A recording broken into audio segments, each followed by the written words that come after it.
मेरे प्रिय भक्तों, जय माता दी। आज हम आपको किसी साधारण कथा पर नहीं बल्कि एक ऐसे दिव्य मार्ग पर ले जाने वाले हैं जहां पहुंचकर मनुष्य के तर्क और विज्ञान की सीमा समाप्त हो जाती है और ईश्वरीय सत्ता का साक्षात अनुभव शुरू होता है। आज हम उस परम सत्य की गहराई में उतरेंगे जिसे जानने के बाद आप मां मनसा देवी को मात्र एक प्रतिमा नहीं बल्कि ब्रह्मांड की अधिष्ठात्री महाशक्ति मानने लगेंगे। अक्सर हम हरिद्वार की यात्रा करते हैं, गंगा स्नान करते हैं और पहाड़ियों पर बसे मंदिरों के दर्शन करते हैं, लेकिन क्या कभी आपने एकांत में बैठकर यह विचार किया है कि शिवालिक की इन उत्तुंग शिखर श्रेणियों पर मां मनसा देवी का दरबार इतना जागृत और चैतन्य क्यों है? क्यों यहाँ आकर पत्थर जैसा हृदय भी पिघल जाता है और आंखों से अश्रुधारा बहने लगती है? मां मनसा देवी का रहस्य आपके मन की गहराई से जुड़ा है। शास्त्रों और पुराणों के अनुसार मां मनसा का प्राकट्य देवाधिदेव महादेव के मानस से हुआ था। वे महादेव की मानस पुत्री हैं।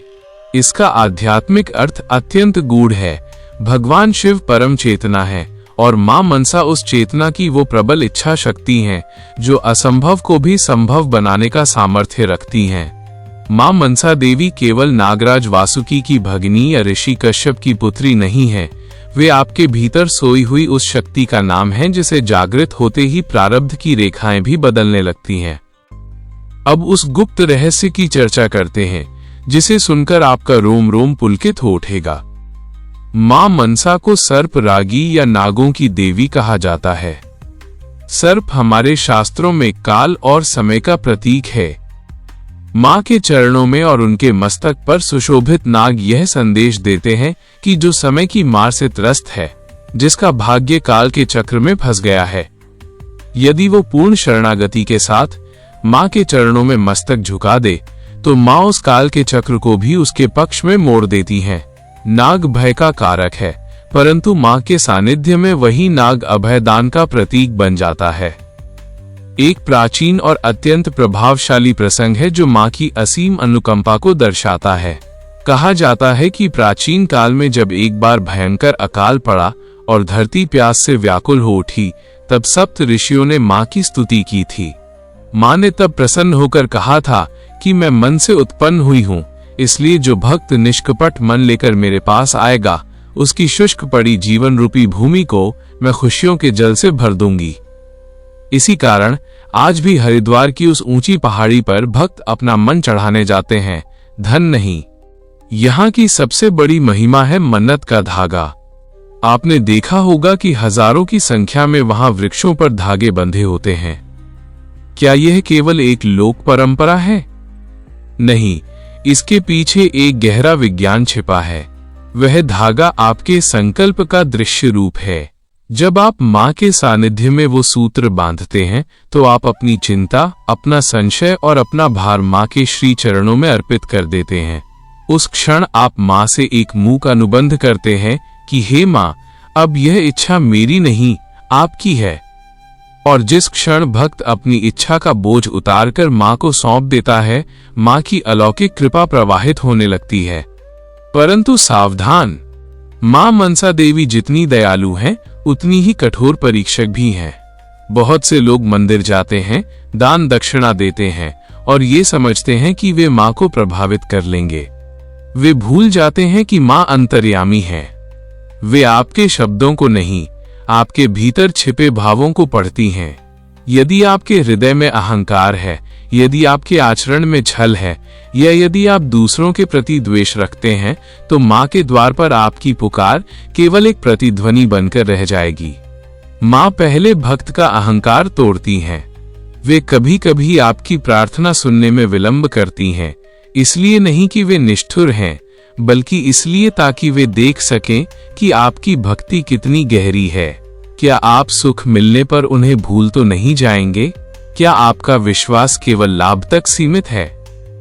एक सत्य घटना जो हरिद्वार के गलियारों में आज भी सुनाई जाती है, वो एक अहंकारी व्यापारी की है। वो स्वर्ण के आभूषण मां को चढ़ाने आया था ताकि उसका व्यापार और बढ़ सके। उसने बड़े गर्व से पुजारी से कहा कि मेरा नाम स्वर्ण अक्षरों में लिखा जाए। लेकिन जैसे ही वो नीचे उतरा, उसके पास समाचार आया कि उसके भंडार में आग लग गई है। वो भागता हुआ वापस आया और माँ को अपशब्द कहने लगा।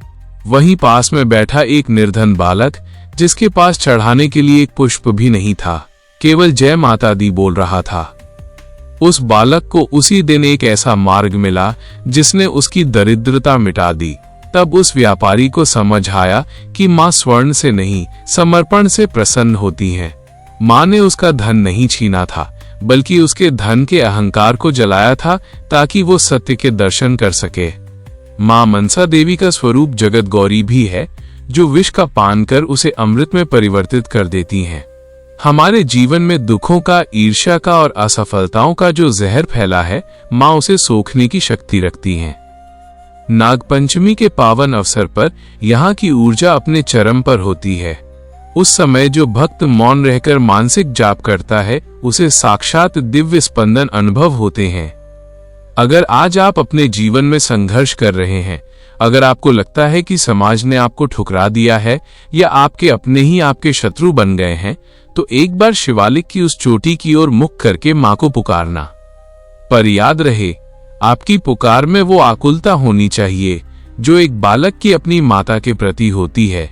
माँ से सीधे यह मत कहिए कि मुझे ये वस्तु चाहिए, बल्कि ये कहिए कि हे माँ, मेरे भाग्य में जो सर्वश्रेष्ठ हो वह मुझे प्रदान करो। जब आप अपनी पसंद माँ की पसंद पर छोड़ देते हैं, तब जीवन में चमत्कार नहीं, महाचमत्कार होते हैं। माँ मनसा देवी की महिमा का गुणगान करने की सामर्थ्य किसी भी मनुष्य में नहीं है। वे अनंत हैं, उनकी करुणा अगाध है। बस इतना याद रखिएगा, माँ के दरबार में जाने के लिए पांवों की नहीं, पवित्र मन की शक्ति चाहिए। जिस दिन आपका मन निर्मल हो गया, उसी क्षण समझ लेना कि माँ मनसा ने आपकी पुकार सुन ली है। माँ देर कर सकती हैं, पर वे अपने भक्त का हाथ कभी नहीं छोड़ती। जय माँ मनसा देवी। जय माता।